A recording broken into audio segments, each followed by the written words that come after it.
बिहार के 38 जिले में 26 जिले में हम मीटिंग कर चुके। हम कभी बॉम्बे चले जाते हैं, कभी पंजाब चले जाते हैं और बराबर हम लोग प्रदेश में, देश में एक ही बात की लड़ाई है। हम कोई नई लड़ाई नहीं लड़ते। भारत एक देश है।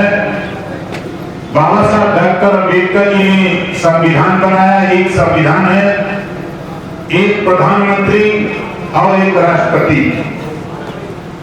लेकिन देश में एक प्रदेश है तेलंगाना। तेलंगाना स्टेट की आबादी, तेलंगाना प्रदेश की आबादी मात्र 4 करोड़ है और तेलंगाना सरकार 1972 से लेके अब तक 500 केजी से लेके पीजी तक कॉलेज खोला। 500 कॉलेज खोला है। 2 लाख बच्चों को हर साल निःशुल्क शिक्षा, निःशुल्क आवास, छात्रावास, निःशुल्क भोजन। तेलंगाना की सरकार 2 लाख बच्चों को 4 करोड़ आबादी में हर साल बिना पैसे में पढ़ाकर डॉक्टर, मास्टर, इंजीनियर, कलेक्टर बना रहे हैं। आज उत्तर प्रदेश की आबादी 25 करोड़। भारत का सबसे बड़ा प्रदेश उत्तर प्रदेश और उत्तर प्रदेश की जनता को नेता लोग पढ़ा रहे हैं पाठ 16 दूनी 8। बोलो है कि नहीं? आज बाबा साहब डॉक्टर अम्बेडकर जी को पढ़ लो, महात्मा ज्योतिबा फूले, सावित्रीबाई फूले को पढ़ लो, छत्रपति साहू जी महाराज को पढ़ लो, गौतम बुद्ध जी के जीवनी को सबको पढ़ लो। सभी लोगों ने एक ही बात कहा है। बुद्ध जी ने शुरू किया, बुद्धं शरणं गच्छामि, बुद्धि की शरण में जाओ तब तेरा भला होगा। यही बात जब उस समय अनियमितता थी तो महात्मा ज्योतिबा फूले ने शिक्षा के लिए, सबको शिक्षा एक समान दिलाने के लिए महात्मा ज्योतिबा फूले ने आंदोलन शुरू किया। उस समय महिलाओं को पढ़ने लिखने का अधिकार नहीं था। धन्य है सावित्रीबाई फूले, प्रथम शिक्षिका और प्रथम विद्यालय खोल करके पूरे देश में महिलाओं को पढ़ने लिखने का अधिकार कोई दिया तो सावित्रीबाई फूले ने दिया है और किसी की देन है। उस लड़ाई को आगे बढ़ाते हुए छत्रपति साहू जी महाराज, राजभर महाराजा सुहेल देवी, बाबा साहब डॉक्टर अम्बेडकर जी जब संविधान लिखे तो सारी चीजें संविधान में निहित कर दिया। संविधान के पहले पन्ने पे लिख दिया समता, स्वतंत्रता, बंधुत्व और न्याय पर आधारित भारतीय संविधान। लेकिन तेलंगाना स्टेट एक अलग, उत्तर प्रदेश राज्य एक अलग और तेलंगाना राज्य में 4 करोड़ आबादी में 2 लाख गरीबों के बच्चों को निःशुल्क शिक्षा दी जा सकती है तो उत्तर प्रदेश के 25 करोड़ आबादी में भी यहाँ के गरीबों के बच्चों को निःशुल्क शिक्षा मिलनी चाहिए। इस बात की लड़ाई, इस बात का संघर्ष हम सरकार में भी लड़ते हैं, आपसे भी करते हैं। हम जहां भी जाते हैं यही बात कहते हैं कि अगर तेलंगाना में दुनिया के कई स्टेटों में, दुनिया के कई देशों में शिक्षा निःशुल्क है, लेकिन भारत, हमारे देश के नेता तो सुझाव देते हैं पढ़ो लिखो, शिक्षा इतनी महंगी होती जा रही है, गरीब कैसे पढ़ेगा? गरीब नहीं पढ़ पा रहा। इस नाते हम लोगों ने तय किया है साथियों कि देखो, बच्चा रोता है तो मां दूध पिलाती है। अगर बच्चा सुबह सो जाए और शाम तक सोया रहे तो मां उसको दूध पिलाने के लिए जगा नहीं सकती, दिन भर वो अपने काम में व्यस्त रहती। अगर बच्चा तुरंत आधे घंटे बाद रोने लगे तो मां उसको चुप कराने के लिए काम शुरू कर देती है। अगर मां नहीं सुनती है तो उसके रोने के स्वर को सुनकर के आसपास के लोग उस मां से कहते हैं कि तेरा बेटा रो रहा, उसको चुप करा दो। इसी नाते गरीबों अपने शिक्षा के लिए आवाज बुलंद करो, जाति छोड़ो और समाज को जोड़ो, अपने हक अधिकार के लिए लड़ो, तब तेरा भला होगा। वरना जाति के नाम पर आप इसी अम्बेडकर नगर से आपने मंत्री पैदा किया, बगल के जिले से मंत्री और स्पीकर पैदा किया, आपके बलिया से मंत्री पैदा किया, सांसद पैदा किया, मऊ से पैदा किया। किसी की हिम्मत पड़ी सदन के अंदर बोलने की? अगर सदन के अंदर बोलने की हिम्मत हुई तो महाराजा सुहेल देवी का वंशज ओम प्रकाश राजभर को बोलने की।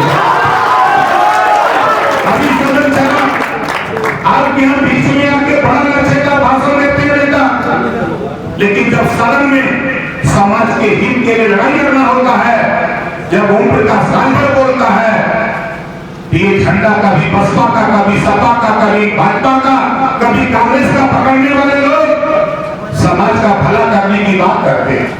अरे मैं तब समझता, अभी मैं बॉम्बे गया था, कार्यक्रम था, वहां सभी लोग जुटे थे, हमारे नहर से एक मंत्री तो 4 बजे बोल के भाग गए। दूसरा जो है वहां सोचा कि चलो हम इनसे हाथ मिला करके थोड़ा काम चला लेंगे। हमने भी कहा चलो काम चला लो। सदन के अंदर अगर कोई नेता समाज की बात उठाएगा तो सबको एक साथ रहना पड़ेगा, लेकिन जब ओम प्रकाश राजभर ने सदन में एसटी आरक्षण को लागू कराने के लिए जब सदन में प्रस्ताव के लिए जब बोला तो सारे नेता जो है मुस्कुरा रहे थे बैठ करके। हमने कहा घबराओ नहीं, जिस दिन सदन के बाहर तुम आवाज लगाओगे उसी दिन के जीवा पकड़ के ओम प्रकाश राजभर सवाल करेगा।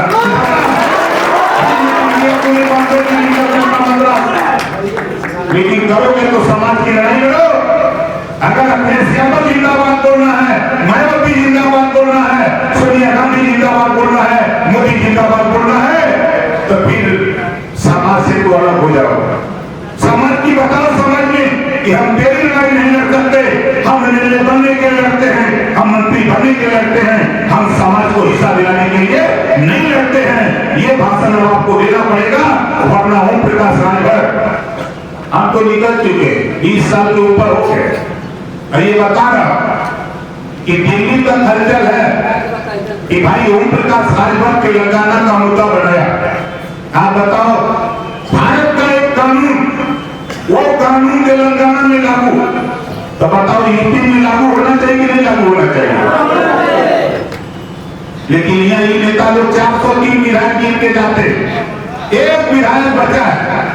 बहुत घमंड था कांग्रेस समाज पार्टी को, बहुत घमंड था। सबसे ज्यादा पार्टी को रोकने में अगर कोई बाधक था तो बहुजन समाज पार्टी। हमने भी कसम खाया था, घबराओ नहीं, जब तक तुझे मिट्टी में नहीं मिला दूंगा तुझसे आगे नहीं निकल जाऊंगा।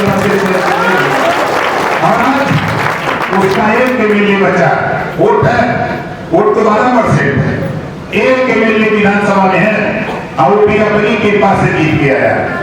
दाव तो लगाया था हमने सही, हमारा नेता मात्र 3,900 कुछ वोट से हार गया, जबकि वो उत्तर प्रदेश में सबसे बड़ा धनी आदमी, लेकिन उसके खिलाफ प्रत्याशी दिया। उसका बाप हमारे प्रत्याशी का पिता साइकिल का परिचय बना था, महेंद्र चौहान लगा दिया उसको और भेजपुर आ गया पैसे वाले को।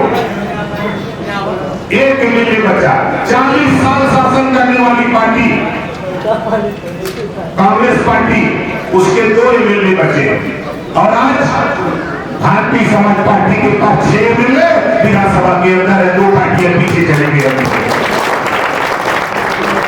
हालांकि 24 का चुनाव में 24 का चुनाव आ रहा है, हम दिखाते हैं, फिर देखते जाओ यहाँ जितने लोग हो, बीमारी बहुत तगड़ा फैल रही है, सबको पता है, ऐसा नहीं कि किसको पता नहीं। जो बीमारी फैल रही है वो बीमारी देखो, हमारा एक जिलाध्यक्ष है बगल का जिले का सुल्तानपुर का अरविंद राजभर, बहुत पतला दुबला होगा, ये अक्सर बीमार हो जाता है कमजोरी के लिए। हमारा दूसरा जिलाध्यक्ष जहां बैठे थे जिले में जगलाल राजभर। अब सोच लो गरीब का बेटा है, अभी आवास मिला है तो उसी को बनवा रहे हैं सर। अब समझ लो कि गरीब हम लोग, लेकिन पैसे से जरूर गरीब हैं, लेकिन दिल से और लड़ाई से हम लोग किसी से कम नहीं है साथी, ये नोट कर लेना, किसी से कम नहीं।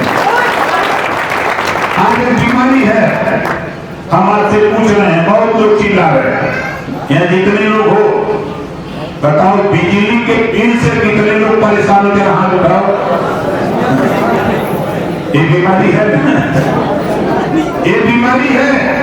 अब आप देखो देश एक है, अलग अलग प्रदेश है। आप देखो हम क्यों बोलते हैं दिल्ली में 300 यूनिट मीन्स घरेलू बिजली माफ, घरेलू बिजली का बिल दिल्ली में माफ है, पंजाब में माफ है, यूपी में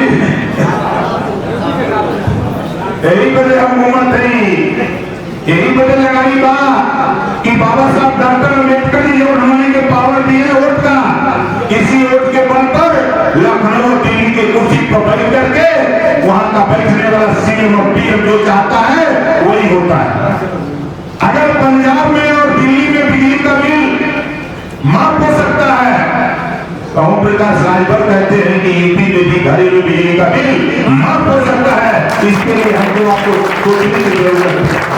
आप देखो आपका पैसा इस देश का उद्योगपति, इस देश का उद्योगपति RBI reserve bank of India से लोन लेता है, फैक्ट्री लगाता है, उसकी फैक्ट्री नहीं चलती, वो मिल मालिक सूचना देता है आरबीआई मैनेजर को, डायरेक्टर को, हम पैसा नहीं देंगे तो हम नहीं, फैक्ट्री नहीं चल रही, वो सूचना जाती सरकार को और सरकार डिफाल्टर घोषित करके लाखों करोड़ रुपया कर्जा हमारे पैसे से, हमारे आपके पैसे से अमीरों की माफ हो जाए, माफ हो जाए।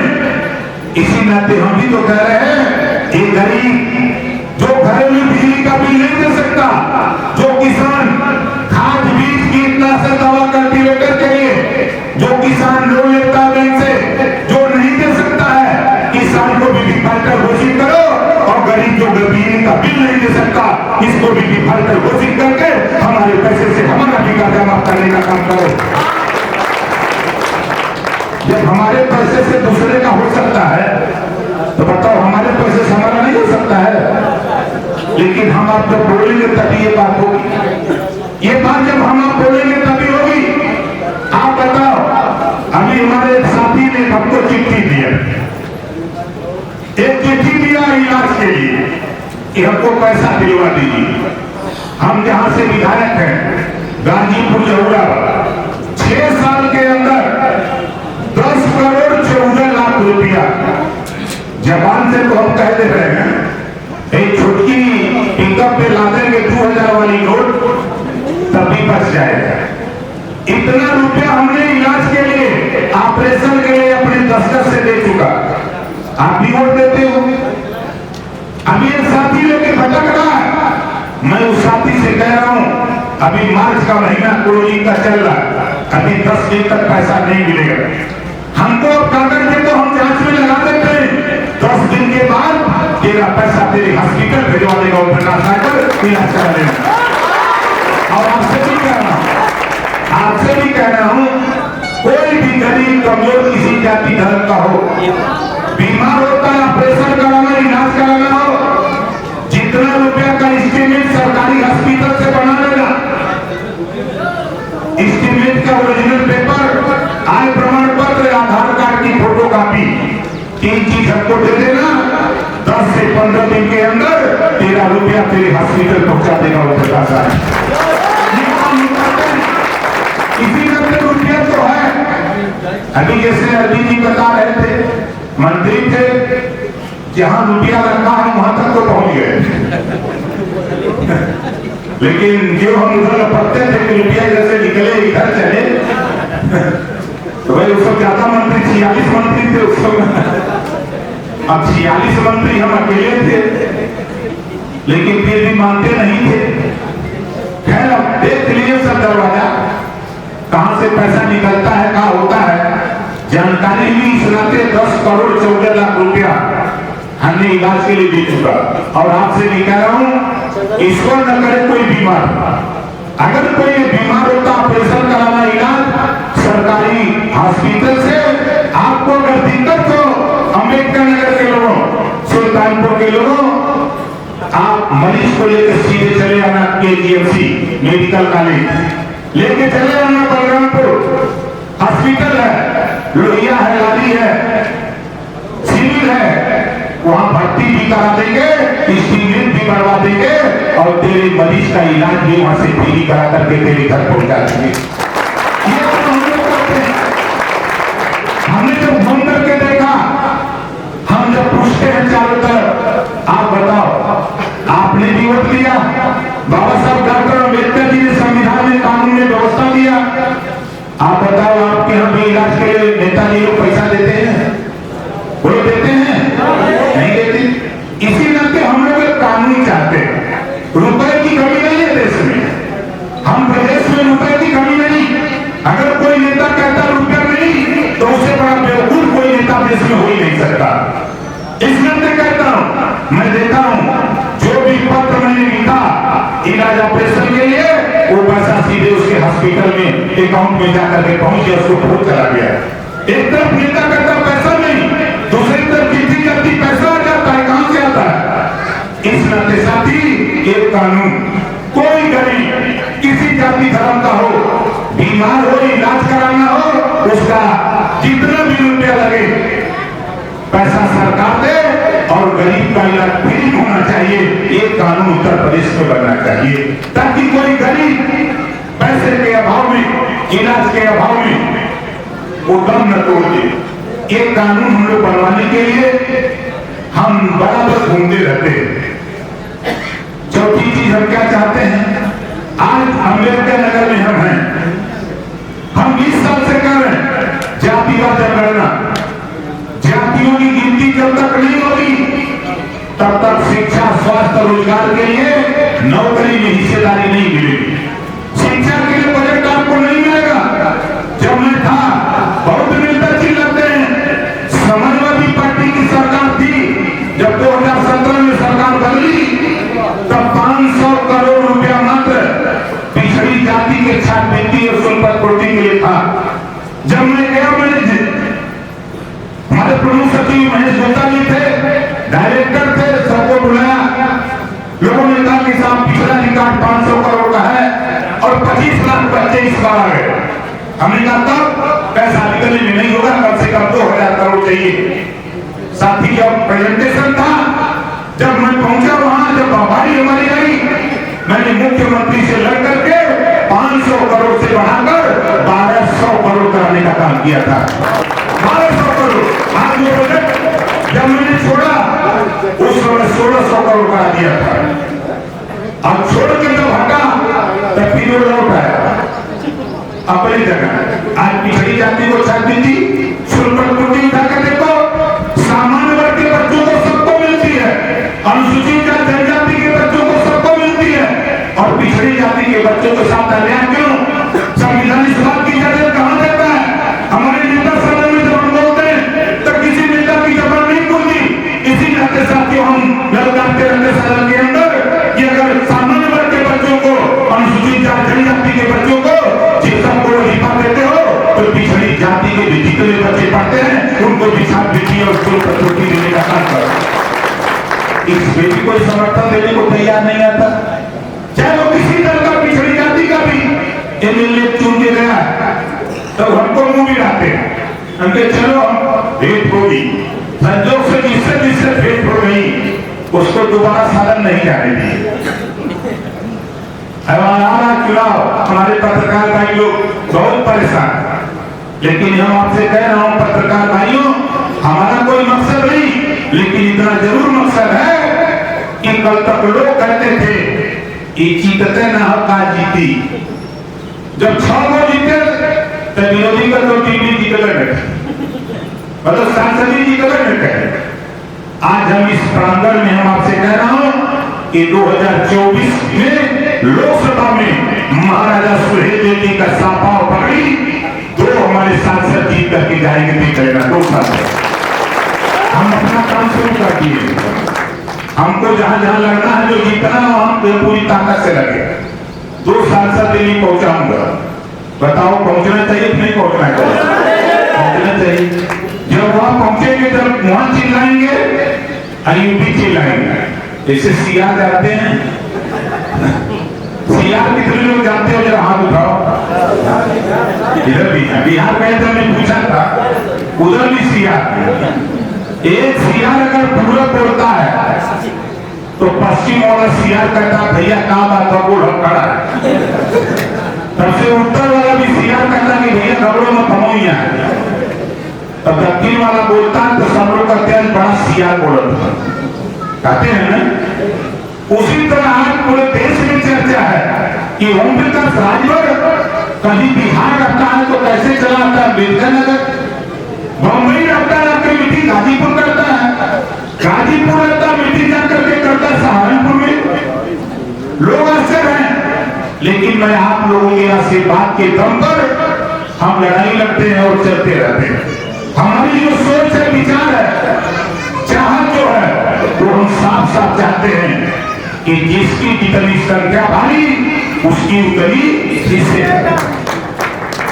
हमारे साथी ने हमसे सवाल किया, आप जाति की बात करते हो, हमके जाति की बात तब तक होती रहेगी देश में जब तक तहसील में तहसीलदार महोदय ठप्पा मार मार कर प्रमाण पत्र देंगे कि तुम पंडित हो, ठाकुर हो, वही हो, भर हो, जवान हो, धोबी हो, सरकार हो, पासी हो। जब तक प्रमाण पत्र मिलेगा तब तक देश में जातिवाद होता रहेगा, तो कोई रोक नहीं सकता। अगर बंद करना है तो पहले तहसील में प्रमाण पत्र देना बंद कर। जो नौकरियों के लिए फॉर्म निकलता है उसमें जो कागज निकलता है उसको बंद कर, तब बात बनेगी। और खाली ओम प्रकाश राजभर बोलते हैं तो बुरा लगता है। हम इसलिए बोलते हैं कि तुम तो करे, तुम तो की अच्छा किए, हम जब कोई याद है तो तुमको बुरा लग रहा है। इस नाते साथी हम आपसे कहूंगा, हमारी माताएं बहनें हैं, आज नेता लोग कहते हैं कि महिलाओं के ऊपर जो जाति अत्याचार होता है कौन करता है, बोलता कौन है? अरे नेताओं, बोलने वाले लोगों, वास्तव में अगर मर्द हो यार तो लोकसभा विधानसभा में आधी सीटें महिलाओं के लिए आरक्षित करा दो। मैं दावे के साथ कहता हूं जो जाति अत्याचार कम हो जाएगा। जो भी प्राइवेट या सरकारी नौकरी है आधी सीटें महिलाओं के लिए आरक्षित कर दो। अब हम आपसे सवाल करते हैं, एसपी महिला, एसपी महिला, सीओ महिला, एसपीआरए महिला, अब थाने पर दरोगा महिला, जब इस समय वो वर्दी पहन के टोपी लगा के रिवॉल्वर बगल में कोस के गाड़ी पर बैठ के जब ड्राइवर बैठेगा बगल में, जब भारत बढ़ेगा उसका, तो बताओ अपराध करने वाला अपराधी सड़क पर दिखाई देगा ना? वो दिखाई देगा? हम तो यह चाहते हैं, यह देश के नेताओं कहना बंद करो, कानून बनाओ, लोकसभा विधानसभा में कानून बना दो। मैं दावे के साथ कहता हूं जिसने आधी आबादी नौकरियों में आपने ला दिया, अपने आप जो जाति अत्याचार ये खुद बंद कर लेगी। अरे महिलाओं के विषय में तो देखा हूं पुरुषों से ज्यादा ताकत आज भी अभी रिजल्ट आया हाई स्कूल इंटर का, आप उठा के देखा हो आपने, अभी रिजल्ट आएगा देखना। देश की सर्वोच्च कुर्सी पर महामहिम राष्ट्रपति महोदया द्रौपदी मुर्मू जी, प्रधानमंत्री की कुर्सी पर महिला प्रधानमंत्री, मुख्यमंत्री प्रधानमंत्री, मुख्यमंत्री प्रधानमंत्री, जिलाधिकारी, एसडीएम, आरटीओ, इसके अलावा फाइटर प्लेन तक ये चला नहीं। और इतना ताकत महिलाओं के पास है कि चलती हुई ट्रेन से भी टकराने की अगर हिम्मत किसी के पास है तो नारी के पास है, किसी पुरुष के पास नहीं। चलती हुई ट्रेन से टकराने की कुवत। और इनको कहते हैं कि नहीं घर में रहो रोटी बेलो, तो हम तो चाहते हैं कि उठाओ बेलना जाए, जिस बेलना से रोटी बेलते हो ना उसी को उठाओ। हम एक काम शुरू करने जा रहे हैं उत्तर प्रदेश में। एक हमने महात्मा गांधी जी, राष्ट्रपिता महात्मा गांधी जी के जीवनी को पढ़ा, सरदार वल्लभ भाई पटेल जी के जीवनी को पढ़ा। आजादी दिलाने के लिए सरदार वल्लभ भाई पटेल जी, राष्ट्रपिता महात्मा गांधी का चंद्रशेखर आजाद, भगत सिंह, इसमें जैसे लोग जनता के बीच में जाके कहते थे कि जिस दिन देश आजाद होगा, सरकार हमारी होगी, उस दिन शराब बंद होगा। गुजरात तो बंद हो गया, गांधी जी का प्रदेश, सरदार पटेल का प्रदेश बंद हो गया, जेपी का प्रदेश बिहार बंद हो गया, पांडिचेरी बंद हो गया। ये तो उत्तर प्रदेश भगवान राम और भगवान कृष्ण की धरती है। अगर गांधी और पटेल की धरती पर बंद हो सकता है तो भगवान की धरती पर सबसे पहले बंद होना चाहिए था। लेकिन देश के नेता लोग, फिर मैं कह रहा हूँ, ये महीने के पढ़ाओ तुम पाठ 16 आठ वहां जाइए तो कुछ, यहाँ तो कुछ। हम लोग यह चाहते कि इकट्ठा हो, लड़ाई शुरू करो और आने वाला 2027 आप देखते जाओ। अभी 24 का खेल देखो, हमारे दिल्ली से लेकर के बनारस तक हमारे सभी बड़े पत्रकार, बड़े बड़े एंकर परेशान है कि रात भर किधर, बहुत परेशान है कि रात भर किधर। तो रात भर तो कह रहे हैं कि ये देश में हमारे है ही, तो हम के हिस्सा मिलेंगे। हम तो सबको देख लिए, कांग्रेस को भी देखा, सपा को देखा, बसपा को देखा, भाजपा को देखा, वो हिस्सा देने के तैयार था। हिस्सा जिस दिन देने के लोग तैयार हो, सामने बहुत पंचायत देखा। अब तक तय हुई, अब तय हुई कि अधिया की तीसरी की पचाई खेती ना हो रहा का खेती हो रहा ना। अब तय हुई कि आओ पहले बैठा, बहुत पढ़ौला ये हमारे के बच्चों समझा था, एक पटिया वाले हमारे के पहले बच्चों समझा था। हम आओ का लिखा हम बच्चों को गोले करने बच्चों ध्यान लगेगा कहीं ना। ये देश में दुनिया जाति का एक अमीर और गरीब, ये देश में दुनिया जाति का एक अमीर और गरीब। हम अमीर के चतुरिया कहिला, गरीब के बुधवा कहिला। बुधवा हमारे बच्चों समझते हैं ना।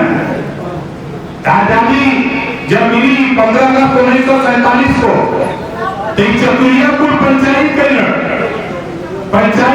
चरण चौधरी लोग पंचायत भाई, तब पंच लोग पूछना तो उन्होंने कटवा कर जाना है।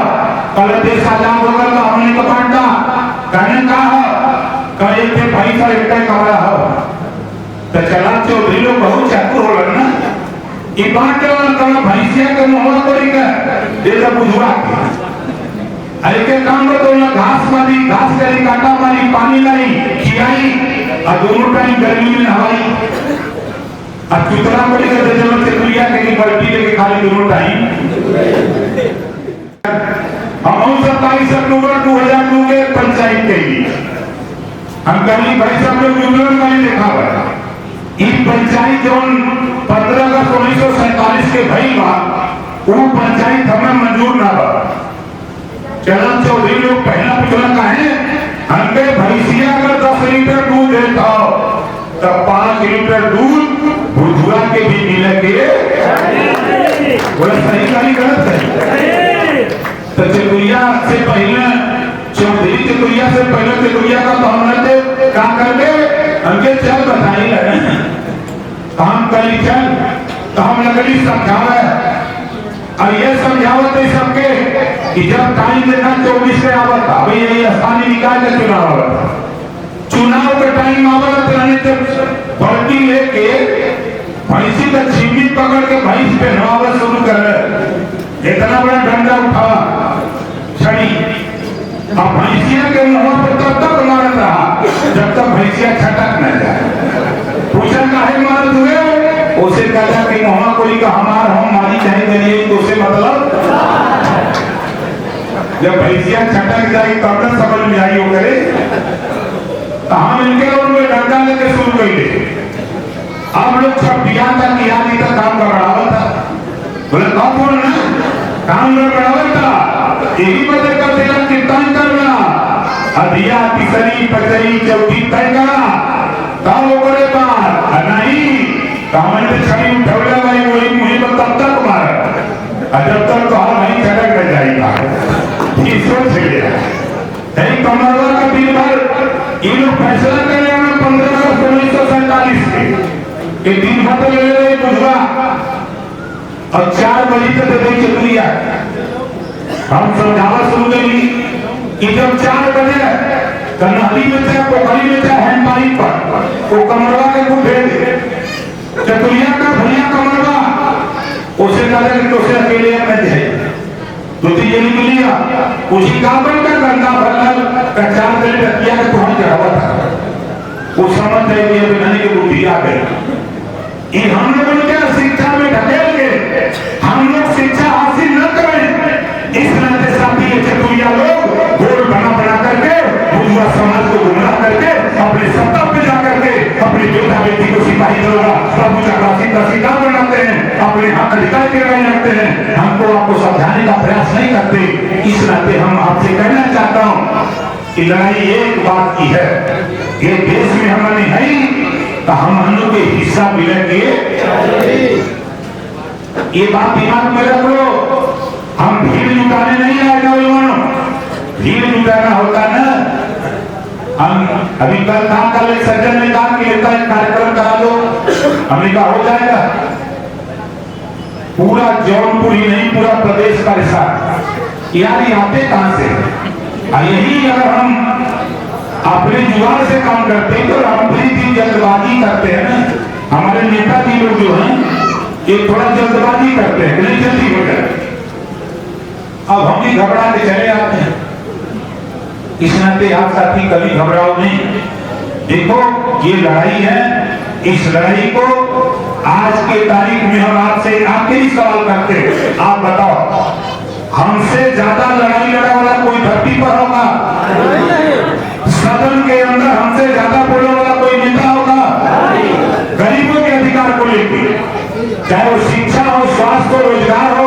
चाहे जातिवाद जनगणना हो चाहे घरेलू बिजली के बिल माफी के सवाल पे सदन से लेकर सड़क तक अगर मजबूती से सदन में भी बात रखता है तो ओम प्रकाश राजभर इसके अलावा किसी की हिम्मत नहीं यहाँ आके भाषण देते तुम लोग घबरा मत हमारा घर बनारस बनारस में गंगा जी है बोल बोल के मारा कोई पानी नहीं तो कायदे से लड़ाई जमन हो तो लड़ाई शुरू करा याद करके खाली गुमराह करना कि सपा के उड़ता बसपा के था कांग्रेस के था भाजपा के था दियाई तब जब पहले तय हो जाए कि याद आया तीसरी बचाई दिमाग और आखिरी बात देखा चलन के मटीनगंज तारीख ना बात मटीनगंज में हमारे पत्रकार भाई लोग जो परेशान हैं तो हम तारीख तय कर रहा है मटीनगंज में ज्यादा नहीं 2 लाख लोगों को जुटाऊंगा बोला अब ज्यादा दूर से नहीं अंबेडकर नगर सुल्तानपुर आजमगढ़ गाजीपुर और बलिया एक कार्यक्रम लालगंज लोकसभा में मटीनगंज करूंगा और ज्यादा नहीं 2 लाख लोगों को जुटाऊंगा तो बतावा कि चलिए हुआ लेकिन गाड़ी से ना चलेंगे पैदल आप लोग भगवान राम को पड़ोसी है ना अब बताओ भगवान अयोध्या से लंका कैसे कर लगा पैदल कर लगा तो यहाँ से सबके पैदल चलेंगे हम लोग आज यही योजना बनी और तारीख हम तय करते ही बताइए कैसे चलेंगे और उसी दिन तय करूंगा कि महाराजा सुहेलदेव जी की विचारधारा 2024 में दिल्ली की पार्लियामेंट में पहुंचा करके प्रकाश करूंगा और लड़ाई बहुत साफ साफ अगर जेके न समझ में आवे तो के तू नहीं का दोहा समझा कि बनत रही तब बनत रही अब न बनी हमरे तो है राम जरा चाहे खुशी रहा तो अपने घरे हम कहा ना पहलवा का कि भारत का घर है ना लेकिन ऐसा घर बना कि घटना के पीलिया हो गया है ना तो साथी बहुत कुछ नहीं आखिरी बात आप लोगों से यही कहूंगा कि जो लड़ाई है इस लड़ाई को तेज करिए और आगे चलिए एक नारे के साथ जो जहां बैठा वहीं खड़ा हो जाइएगा। हमारे साथ नारा लगाइए। देखिए बीमारी फैल रही है, सरकार ने कानून बनाया भूमाफिया लोग को सरकारी जमीन कब्जा किए, भूमाफिया को कहते हैं। यहाँ भूमिहीन के जगह जगह उजाड़ा जाता है। ये भूमिहीन कहीं बसल में 10 साल 15 साल 20 साल 50 साल से रोके उजाड़ा जाता है। तो हम एक कानून के चक्कर में हैं। एक नारा